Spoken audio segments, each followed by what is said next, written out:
Ah, pray muna tayo ha.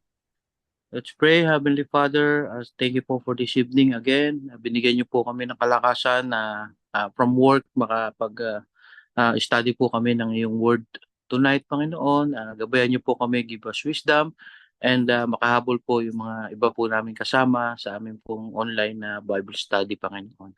Lord, muli, gabayan niyo kami at binabalik po namin sa inyo lahat ng kapurihan in Jesus' name. Amen.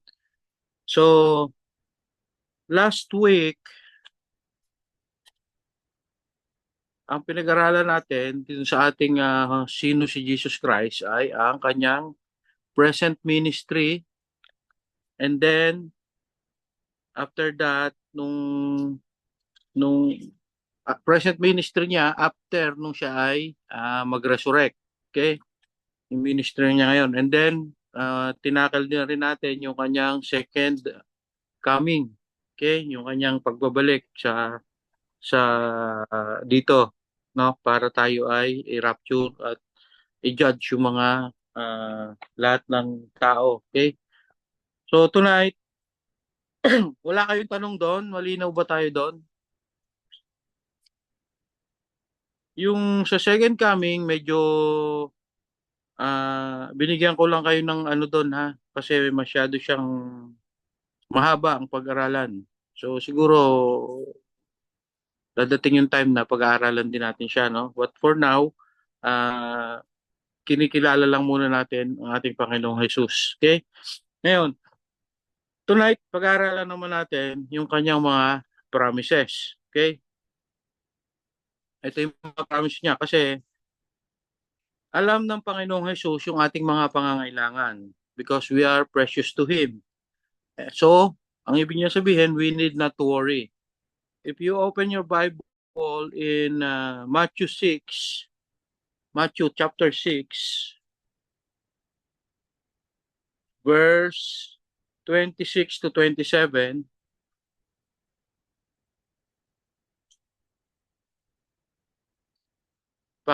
sinong gusto magbasa? Matthew 6, 26, 27.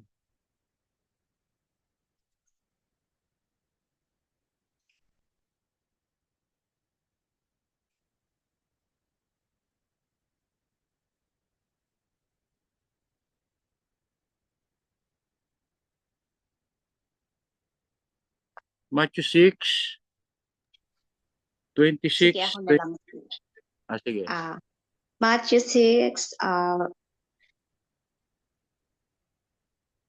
25 to Matthew 27. 6, 25 to 27. Matthew 6, 25. Therefore I say unto you, take no thought for your life, what you shall eat or what you shall drink, nor yet for your body, what you shall put on. Is not the life more than meat, and the body than raiment? 26. Behold the fowls of the air, for they sow not, neither do they reap, nor gather into barns, yet your heavenly Father feedeth them. Are ye not much better than they? 27. Which of you by taking thought can add a cubit into his stature? O yan, no? Sabi dyan, no?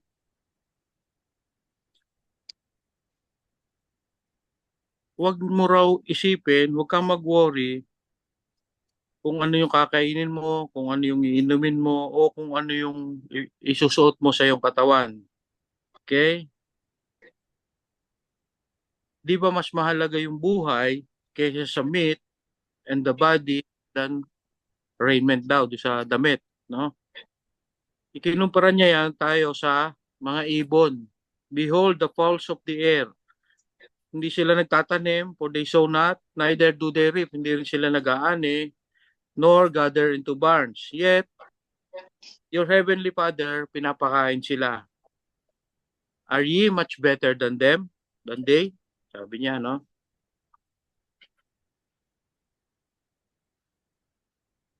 Sinasabi dito ng Panginoon na huwag tayong masyadong mag-worry dahil alam niya yung mga pangangailangan natin at ipoprovide niya.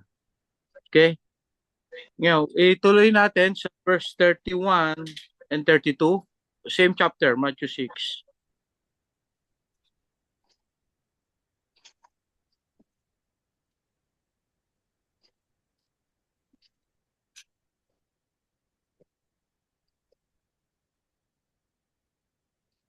Pakibasa. Matthew 6, 31, 32. Tuloy lang, baba nyo lang ng konti. Sige po ako na. Matthew 6, verse 31 to 32. Therefore, take no thought, saying, what shall we eat? Or what shall we drink? Or what withal shall we be clothed? For after all these things do the Gentiles seek. For your heavenly Father knoweth that ye have need of all these things. O, yun, ang linaw, no? Ito raw yung sinisik. Ano yung sinisik ng tao is ano ba yung kakainin, ano yung inumin, ano yung susuot, no? For after all these things do the Gentiles seek. Ang Gentiles, ito yung mga non-Jew. Okay? So, for your heavenly Father knoweth that ye have need of all these things. Alam na alam ng Panginoon Diyos na kailangan natin to. So, ipoprovide niya yan. At anong sabi sa Philippians chapter 4 verse 19?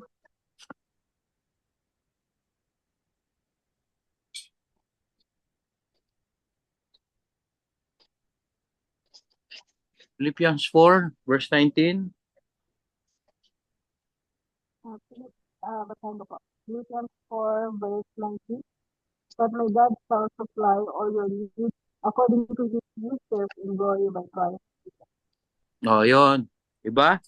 Sabi niya, bakit kanina, binasa natin, bakit ka magwo-worry? Anong kakainin mo? Anong susuot mo? Anong inumin mo? Diba? Tapos sabi dito, but my God shall supply all your need. Lahat ng pangangailangan mo, ibibigay sa iyo ng Panginoon. Okay? According to His riches in glory by whom? By Christ Jesus. Okay?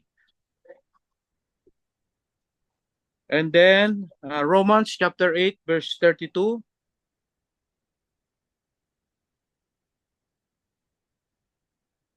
Romans 8, 32.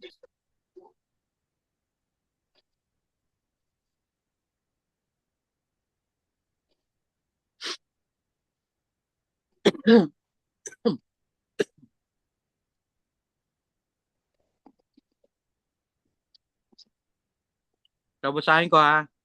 Romans 8:32, He that spared not his own son, but delivered him up for us all, how shall he not with him also freely give us all things? Kung sabi niya, kung naibigay nga niya yung kanyang sariling anak para sa atin, ano pa kaya yung mga pangangailangan natin na hindi niya ibigay? Di ba? Ibibigay niya yon, all things that we need.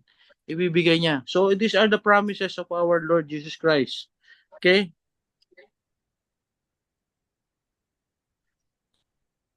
So ano pa yung pinamis niya sa atin? John 3:16. Ito, very very ano yung ano.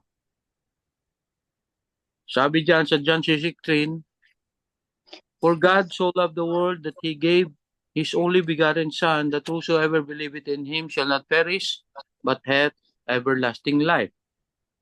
Okay? And then in 1 John 1:9, ito pa yung isang pinangako sa atin na bibigay siya ng forgiveness. Pakibasa po, 1 John 1:9. First John chapter 1, verse 9. If we confess our sins, he is faithful and just to forgive us our sins and to cleanse us from all unrighteousness. Yun. So, if we confess our sins, willing siyang ibigay yung kanyang forgiveness. Pakibaba sa verse 7. 1 John 1:7.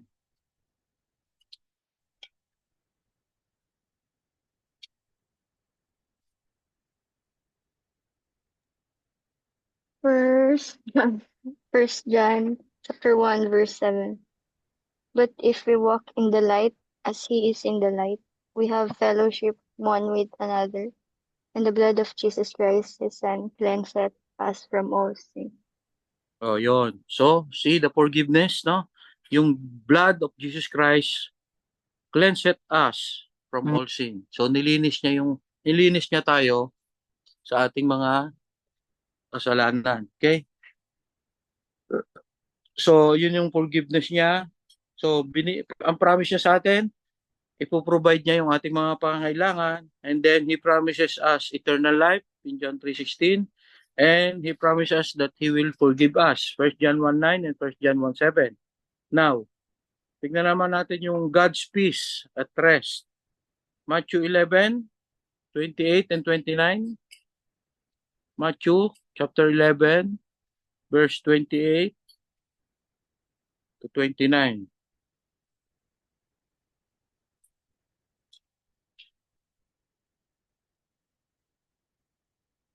Sige po, ako. Matthew 11, verse 28 to 29. Come unto me, all ye that labor and are heavily laden, and I will give you rest. Take my yoke upon you, and lean of me, for I am meek and lowly in heart, and ye shall find rest unto your souls.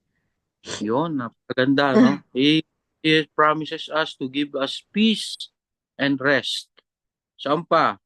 John 14:27.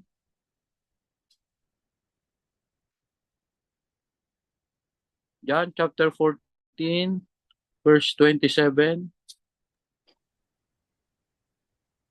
John 14, verse 27. Peace I leave with you. My peace I give unto you. Not as the world giveth, give I unto you. Let not your heart be troubled, neither let it be afraid. Let not your heart be troubled. So huwag tayong mag-worry, huwag tayong mangamba, huwag tayong matakot, because He promises us peace. Peace I live with you. My peace I give unto you. So napakaganda ng mga pangako natin, Panginoong Hesus. Nabibigyan niya tayo ng peace, ng rest. So we don't have to worry. He will provide us the things that we need. He will give us eternal life, and He will give us forgiveness. Now, He will also give us hope and freedom from fear and death. Okay? Tingnan natin yan sa John 11:25.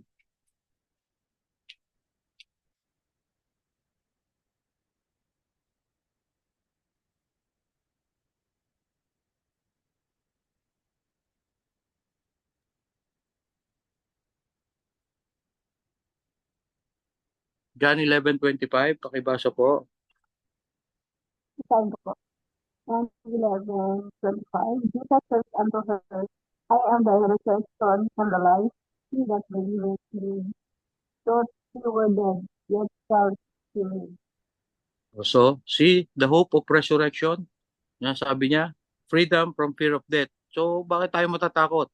Sabi niya, I am the resurrection and the life. He that believeth in me, kahit mamatay ka, yet shall he live. Mabubuhay ka. Okay? And then another verse, Hebrews chapter 2. Hebrews chapter 2, verse 14 and 15.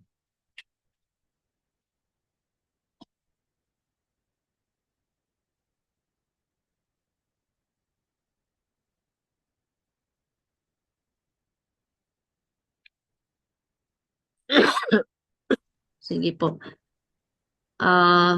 Hebrews 2, verse 14 to 15. For as much then as the children are partakers of flesh and blood, he also himself likewise took part of the same, that through death he might destroy him that he had power of death, that is, the devil, and deliver them who through fear of death were all their lifetime subject to bondage.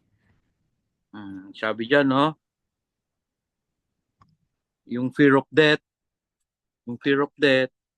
binigyan tayo ng freedom ng Panginoon. Sabi niya, we are children of God. Diba? We are sons of God, and we are partakers of flesh and blood. Also, himself likewise took part of the same, that through death he might destroy him that had power of death.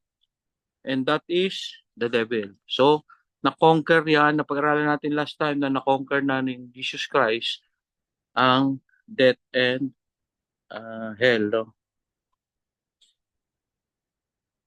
Now, let us go to the God's presence naman. Okay, Hebrews 13:5. Hebrews chapter 13, verse 5.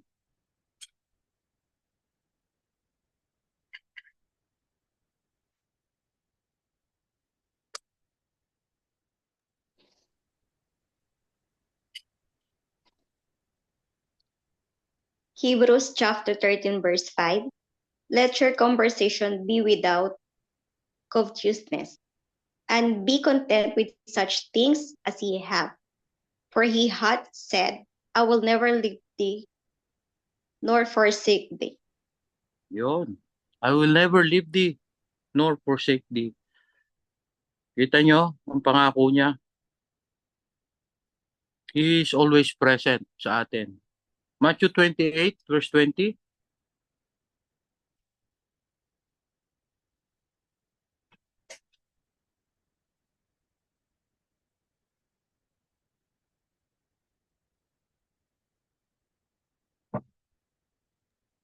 Basahin ko po.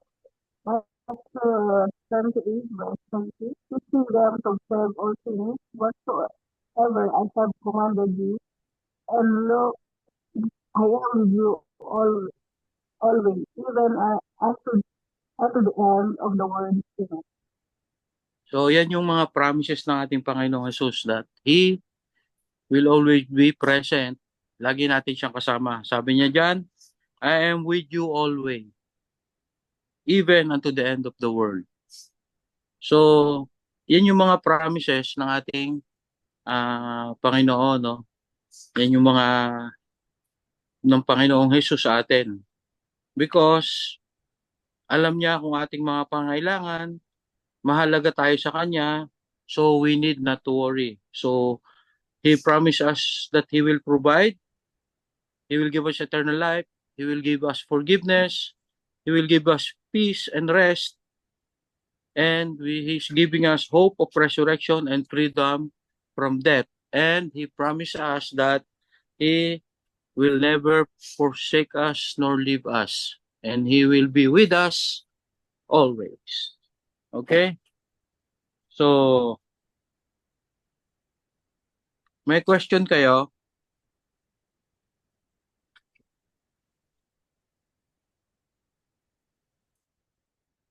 Any question?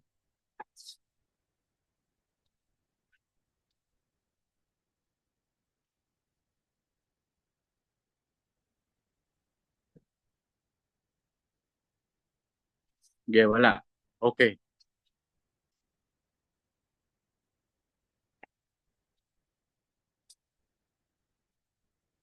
Ah, matagal na ba kayo dito sa Dubai?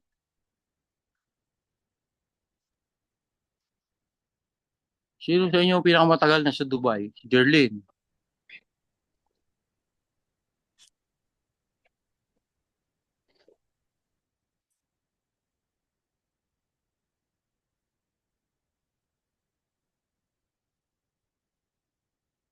Etong Dubai, ang dami kang kahit tagal-tagal mo lang namamasyal dito, yung mga pictures sa Instagram, sa Facebook, no?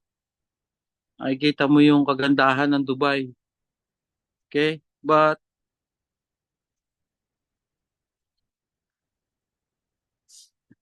hindi lahat ng Dubai, ng buong Dubai is makikita mo sa picture or sa mga napasyalan mo. Hindi yun yung yung buong Dubai. Hindi yun yung talagang Dubai. Okay? Ah,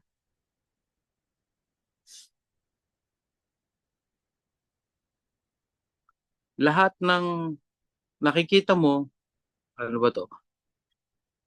Sa picture ay Dubai. Pero hindi lahat ng Dubai is in that picture. Nakuha nyo? Ibig sabihin, ito na. Ako may naguguluhan din eh. Ibig ko lang sabihin na wala kahit isang no single verse or passage in the Bible can really capture yung fullness of who Jesus Christ is. Nakuha nyo? Hindi, sa haba na rin ng ating pinag-aralan kung sino si Jesus Christ, no? Yung mga verses na binasa natin, yung mga passages na binasa natin, hindi pa rin siya talaga yung ma-explain kung yung fullness ni Jesus Christ, kung sino ba talaga siya, ano ba talaga siya. Okay? Ang sabi sa John 21:25, anong sabi diyan?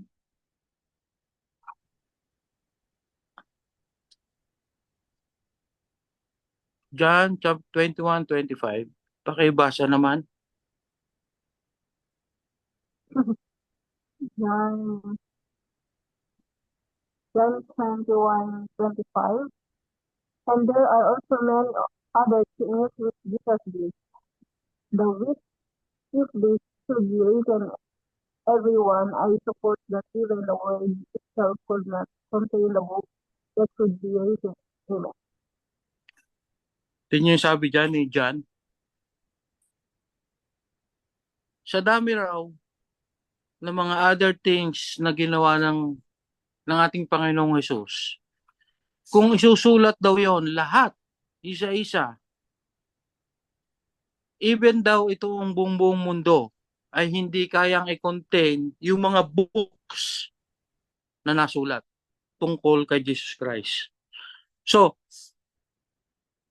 it takes the whole Bible from Genesis 1, from the very first page, hanggang sa kaduluduluhan ng Revelations,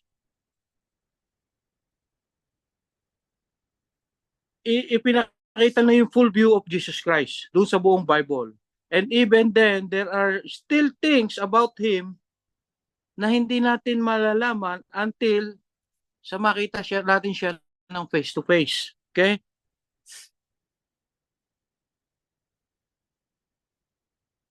So, napag-aralan natin ang ating Panginoon Jesus is the head of the church. He is the author and finisher of our faith.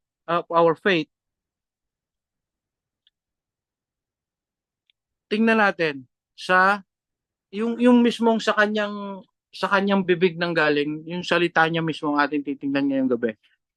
Go to tayo sa Revelations. Revelations chapter 1 verse 17 and 18. Revelations po ay sinulat ni Apostle John noong siya ay, just short background lang ng Revelations, sinulat to ni John nung siya ay nasa Patmos, na exile siya. Okay? Si John na itong John na to, siya rin na nagsulat ng Gospel of John. Okay? And then siya rin yung sumulat ng 1 John, 2 John, 3 John, at saka itong Revelations. Okay? So,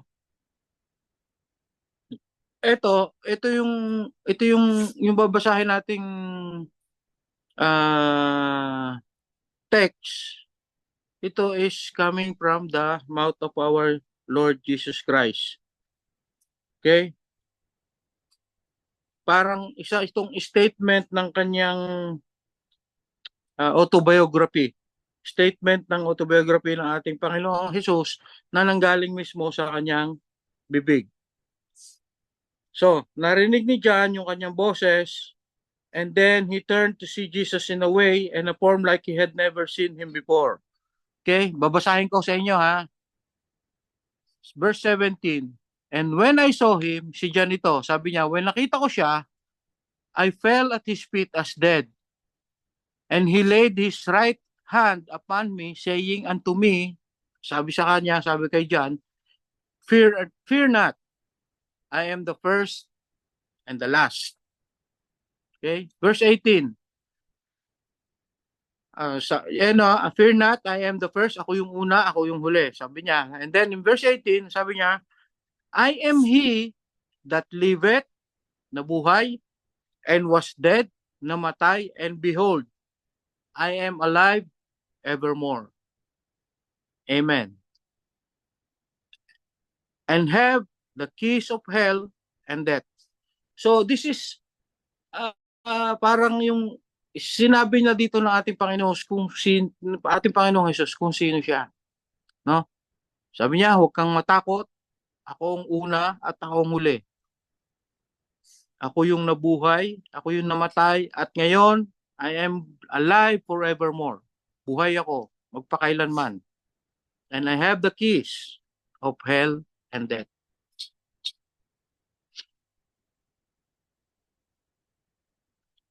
So itong statement nito is galing sa Revelations 1, yung closing book ng Bible, at ito yung magiging huling lesson natin about kung sino si Jesus Christ. Okay, then we will go to maybe eternity, Bible, salvation. Okay, so for tas babalik-balikan lang, lagi naman nating madadaanan ng buhay ni Jesus Christ sa ating mga susunod na pag-aaral. Ito lang is to know who Jesus Christ is. So this is